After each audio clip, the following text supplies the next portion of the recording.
제가 책에 네. 시나리오 8개 하고 그다음에 2024년 시나리오를 쓰면서 한국 경제 시나리오. 한국 경제 시나리오 예. 4개를 제가 맞아요. 적었는데 네. 거기에 보면 금리 인하 금리 인하한다 이야기와 그다음에 금리 인상이 없다 네. 부분이 주요 아마 그 시나리오 상에 들어가 있을 거예요. 예. 맞아요. 들어가 있을 거예요. 근데 이제 금리 인하를 하느냐 안 하느냐의 중요성에 그러니까 의미를 보셔야 돼요. 금리를 인하한다는 의미가 뭘까? 네. 미국 경제가 네. 트럼프 대통령이 요즘 하는 말이 그래요. 연준의 역할을 좀 엄격히 해야 되겠다.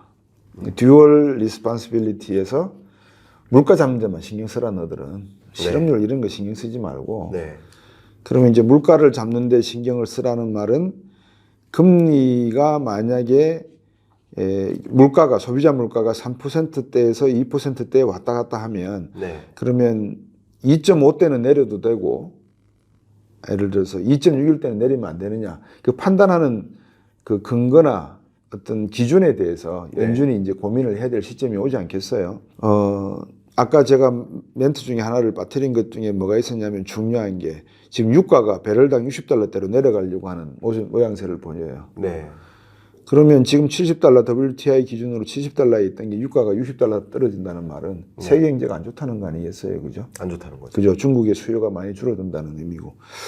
뭐 중국 수요 줄어드는 거야 뭐 경기가 안 좋아서 줄어들 수도 있고 자기들 안에서 유전이 개발돼 갖고 뭐 앞으로 필요 없어 뭐 이렇게 될 수도 있지만 그거는 장기적인 이야기고 이제 그렇게 되면 원자재 가격이 떨어지고 있고 지금 네. 이제 그런 측면에서 보면 물가가 안정될 가능성이 올라갈 확률보다는 높다고 봐야 되겠죠. 네. 그러니까 물가가 인하될 확률이 높으면 지금 3.1%에서 2%대로 진입을 할 건데 내년 한 2월이나 3월 기준으로 봤을 때 그러면 2.9일 때 금리 인하를 할 것이냐 2.6일 때 인하할 것이냐 2.5일 때 인하할 것이냐 2.0일 때 인하할 것이냐에 대한 이유를 갖다가 이제 연준은 고민을 해야 되는 거 아니겠어요. 네. 그러면 연준은 그렇게 이야기하겠죠.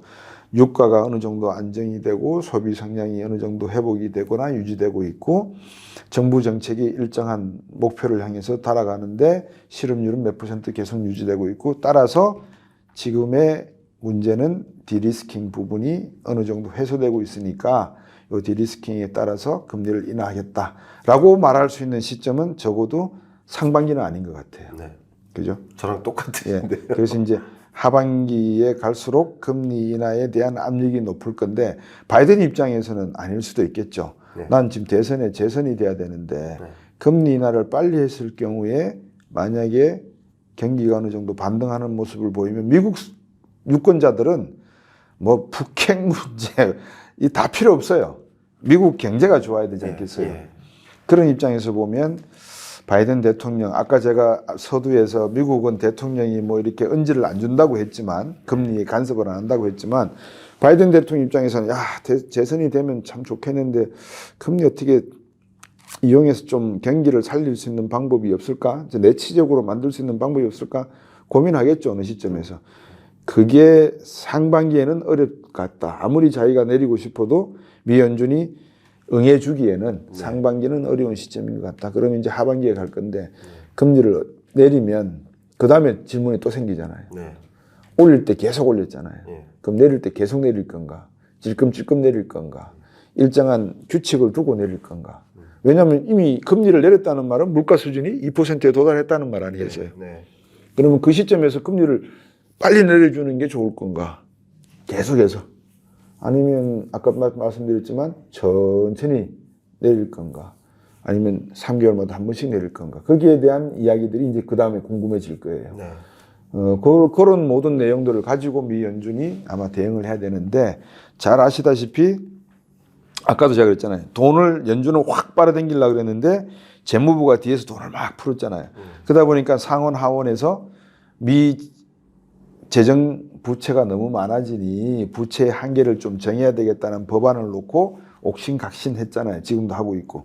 그러니까 이 문제까지 이제 엮어져 가지고 하나의 이슈가 되겠죠. 이제 그러다 보면 결정적인 금리 인하의 머스트, 그러니까 슈드에 대한 관점은 러시아 우크라이나 전쟁이 끝날 때쯤. 그거는 먼저 머스트일 거예요. 전쟁이 너무 많이 두 개를 지금 동시에 하고 있잖아요. 네. 그러니까 이 두 개의 미국이 재정을 너무 많이 쓰니까 아마 거기에 대한 부담이 어느 정도 약화되면 미국으로서는 금리 인하를 할 것이다.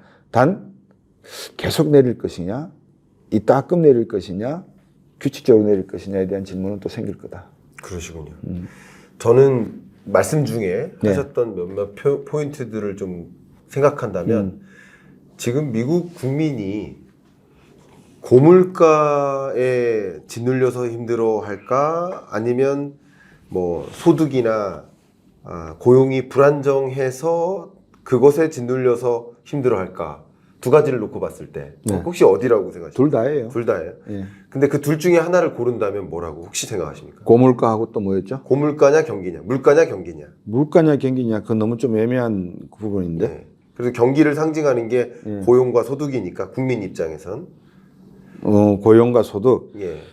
미국 그 국민들 우리가 말할 때 미국 국민들 그럴 때 중산층이라고 놓고 볼게요. 네. 지금 미국 가서 햄버거 하나 드시면 얼마인 줄 아세요? 세트 메뉴? 되게 비싸죠. 그러니까 어느 정도 되게 비싸요. 가지 말고 네. 어느 정도 한국 돈으로 한 3만 원 가량 돼야죠. 2만 5천 원에 3만 원.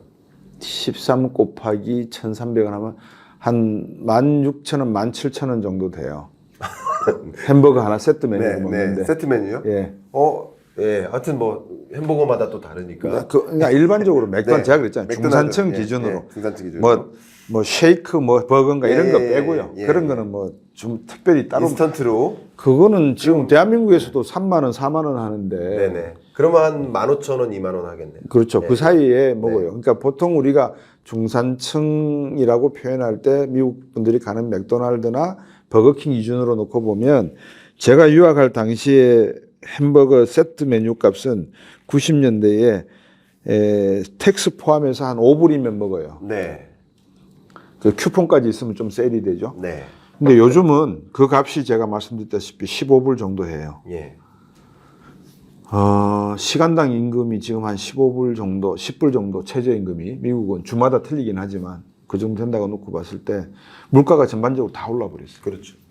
팬데믹이 오면서 소고기 값, 미국에서 우리나라에서의 소고기 그러면 비싸지만 미국에서 소고기, 닭고기, 돼지고기는 뭐 일반적인 식사잖아요. 맞아요. 우리나라 쌀 같은 거니까. 네. 안 비쌌어요. 근데 제가 처음 유학 갔을 때 꼬리곰탕 만들어 먹고 싶을 때 그 속꼬리 있잖아요. 예. 메로우본이라고. 99센트 했거든요.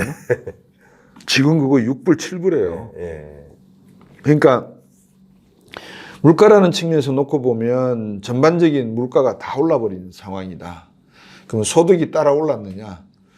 최저임금이 10불씩 가는 주가 있으니까 최저임금도 따라 올랐겠죠, 당연히. 그러니까 최저임금 오르고 물가 오르고 하니까는 고물가 시스템이 만들어졌으니까 지금 베이스된 물가, 소비자 물가를 계산할 때 이 소비자 물가의 베이스는 예전에 비하면 엄청난, 예를 60년대하고 비교하거나 90년대 비교하면 엄청난 상승이잖아요. 네. 소비자, 인플레이션이. 예. 근데 이게 2020년부터 올라온 거를 계산을 하면 앞에서 말씀드린 뭐 9%였다가 이제 3%로 다운이 된 거예요. 네. 그러니까 미국 경제를 예측하는데 경기적인 측면하고 그 소비자 물가라 그러셨나요? 그 두 가지를 놓고 봤을 때 어느 것이 더 중요하냐? 이거는 어느 것이 더 중요한 게 아니라 이거는 뭐라 그럴까요? 동행하는 것 같아요. 네. 예. 그래서 지금 미국 소비자들에게 당신이 앞으로도 계속 고용될 자신이 있느냐라고 질문을 던지면 미국 고용자분들이 이제 서서히 두려워하기 시작을 할 거예요. 예. 자기 호주머니에 지갑이 이제 바닥이 보이기 시작하거든요. 맞아요. 근데 경기가 좋냐? 좋지가 않은 것 같은데 지금 물가는 잡고 있는데 내가 계속 고용될까? 스포티파이라고 하는 회사에서는 10,000명 해고하겠다는 뉴스가 또 나왔거든요. 네. 그러니까 이런 입장에서 보면 미국의 경제가 제가 볼 때는 썩 그렇게 낙관적이지는 않은 것 같아요. 네. 물가가 하락하는 게 경기가 둔화돼서 하락하는 것이라면 그 요인도 있겠죠. 분명히 그죠. 원자재 가격 하락도 원인이 있지만. 네. 그러니까 이제 그런 부분이 묻혀서 그냥 물가 하락이다 그러면 이거는 미국 경제에 좀 마이너스 신호 같아요. 너무 좋은 말씀이시고요. 제가 살짝 이렇게 질문을 드렸던 거는 이제 제 이야기를 이어가려고 교수님은 어떻게 보시는지 살짝 여쭤봤던 건데 제가 보는 관점에서는 정치권에서도 바이든도 국민이 지금 뭐가 더 고충일까를 판단할 거 아니겠습니까? 근데 제가 지금까지 22년 또 23년까지 24년에는 그게 달라질 거라고 생각합니다만 네. 고물가에 대한 고충이 더 심각하고 그 고물가 때문에 바이든 표가 많이 떨어지고 있다라고도 생각을 합니다. 그러니까 제가 뭐 잘못 볼 수도 있겠지만 저는 그렇게 보고 있습니다. 그러니까 지금 대규모 노동 파업이 일어나는 것도 이 소득이 그만큼 안 늘어나니까 그 고물가에 나도 좀 살게 해달라라는 아우성인 거죠. 그래서 이 물가가 너무 비싸니까 그것에 따른 어떤 그 표도 의식을 하기 때문에 그래서 어쨌든 아까 계속 말씀하셨던 그 통화정책 관점에서도 어쨌든 물가 안정부터 시켜라 라는 것이 아닌가 저는 생각을 하고요. 그래서 바이든 입장에서도 금리를 상반기까지 뭐 인하하는 것이 오히려 선거를 위해서도 도움이 안 될 수도 있다. 물가는 확실히 잡고 24년으로 넘어가야 된다. 혹은 24년 중반으로 넘어가야 된다. 라는 뷰를 분명히 저는 개인적으로는 갖고 있다고 생각을 하고요. 물론 독립성이 있다라는 전제하에서 말씀드린다면 그런 것까지 고려해서 중앙은행은 금리를 상반기까지는 인하할 수가 없겠다. 그래서 오히려 2.5% 이상의 물가 상승률이 유지되는 한 금리를 인하할 만큼의 자신감이 없을 것이다 라고 저는 보고 있거든요. 네. 혹시 이 부분에 대해서는 어떤 의견이신지 여쭙고 싶습니다. 글쎄요, 뭐 대부분 김 박사 말씀이 옳으시니까 예를 들어서 제가 지금 시청자분들이 보시기에 이런 거예요. 제가 이렇게 이제 말씀하시는데 발장을 끼고 있고 이렇게 이제 하고 있단 말이에요. 네. 그럼 시청자분들 중에 우리 김광선 박사님 말씀하시는데 그러니까 제가 은유를 하는 거예요. 예. 시건방지게 지금 발장 끼고 앉아서 듣고 있고 막 이러실 분이 계시잖아요. 그러니까 이게 지금 미국 시장이라고 예를 들어서 네. 가정을 하자고요. 네. 근데 사실은 시청자 여러분 이게 지금 난방이 지금 안 되고 난방이 되는지 모르는데 추워요. 더군다나 보이시죠? 제가 아이스 아메리카노를 마셔요. 그러니까 추워요. 그러니까 추우니까 제가 지금 이러고 있는 거예요. 그러니까 다시 말하면 겉으로 보이는 모습과 속에서 고민하고 있는 모습은 다르다는 거예요. 그래서 우리가 어떤 뷰를 놓고 볼 때 이거를 겉을 보는 것과 그 다음에 속을 보는 거는 다른 차이가 분명히 존재하거든요. 이제 우리는 미국에서 살고 있지도 않고 미국의 워싱턴 DC의 조야에 가서 상임위원회, 경제 관련 상임위원회 상하원 어떤 그 히어링에 들어가서 내용을 듣는 것도 없고 피상적으로 하루 걸러서 오는 주요 외신을 통해서 저희들이 이제 뉴스를 접하고 그거를 분석하는 그게 한계잖아요. 네. 근데 그 한계 속에 그 영화 관상을 보셨죠? 네, 관상. 맞습니다. 예. 거기에 아주 송강호 씨가 한 유명한 대사가 있어요. 네. 시시각각으로 변하는 파도는 문제의 본질이 아니다. 본질은 바람에 있다. 파도를 일으키는 것은 바람이라는 거예요. 그러니까 우리가 변화하고 있는 현상을 놓고 제가 앞에서 막 경제 박사라고 지 잘났다고 뭐 금리가 어떻고 정부 기업 가게 어떻고 저떻고 막 이야기를 하는 거는 제가 바람을 제대로 읽어내는 것도 물론 있겠지만 바람이 근데 파도를 보고 지금 저희들이 표현을 해드리는 거잖아요. 그러니까 이게 누가 옳다 그르다에 대한 문제보다도 우리가 갖고 있는 한계는 일단 파도가 크다 작다를 표현하는 거지 이게 바람이 세게 불고 있다 약하게 불고 있다는 잘 몰라요. 근데 그 바람을 어느 정도 이 본질을 제가 그래도 이렇게 쭉 뽑아내자고 하면 네. 미국 경제의 가장 큰 변수는 아까도 말씀하셨지만 대선이라고 하는 그 그림이 보여주는 그 단상이에요. 뭐냐 한편으로는 트럼프와 바이든을 딱 대비시켜 놓고 보시면 미국 경제 정책의 본질이 거기에 숨어 있어요. 그 트럼프는 뭐냐 UAW 봐라. 옛날에 내가 러스트벨트에서 내가 표를 얻고 백인들 상대로 해서 표를 얻었던 거 봐라. 여기는 지금 우리나라 백인 인종들은 일자리도 못 찾고 있고 어쩌고 저쩌고 막 하는 부분이 존재해요. 그러면 저 같은 사람이요.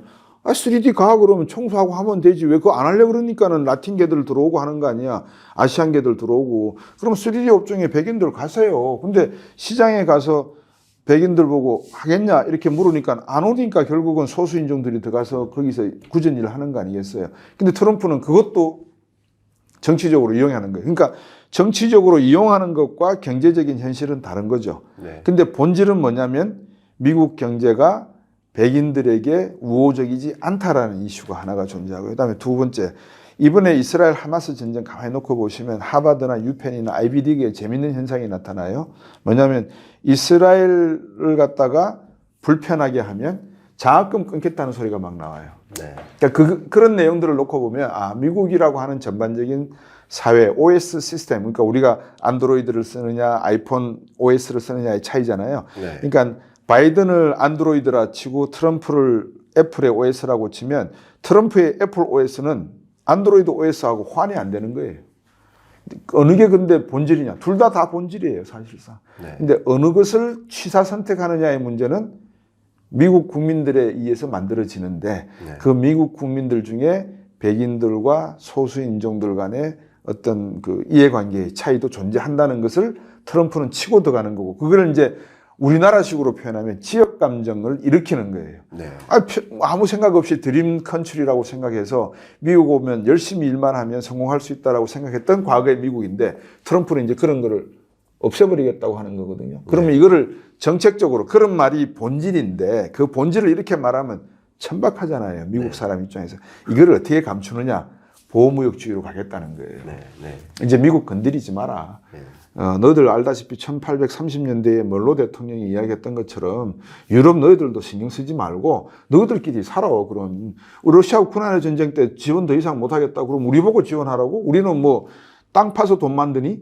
우리는 그 짓 못해. 그러니까 파리 협약도 우리는 나갈 거고 너희들끼리 나토를 하든지 말든지 우리는 나토에서 빠질 거야. 그런 이야기를 던지는 거예요. 그래서 바람이 어떻게 불지는 어느 정도 이게 훈풍이냐 냉풍이냐는 그림이 잠깐은 나와요. 바람은 그물에 걸리지 않으니까 우리가 잡아가지고 분석할 수는 없잖아요. 네. 근데 바람이 스쳐 지나갈 때 탁 느끼는 바가 만약에 배터리에 지원하는 모든 보조금을 끊겠다? 그러면 중국과 FEOC인가요? Foreign Entity of Concern이라고 해서 걱정되는 외국 기업들과 25% 이상 합작한 기업들에 대한 배터리 보조금은 지급 안 하기로 해서, 그러면 가만히 있어봐. 중국 애들이 전기자동차는 세계 지금 제1위의 생산력과 가격 경쟁력을 포함하는데 중국 배터리 회사를 없애겠다? 죽이겠다?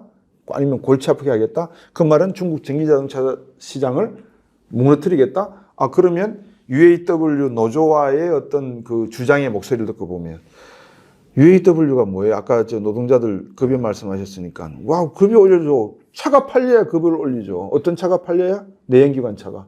그럼 내연기관 차가 팔리는 것을 늘리고 동시에 중국을 견제할 수 있는 방법은 전기자동차 안 돼! 이러는 것보다 배터리 시장 우리가 조금 더 천천히 갈 거야?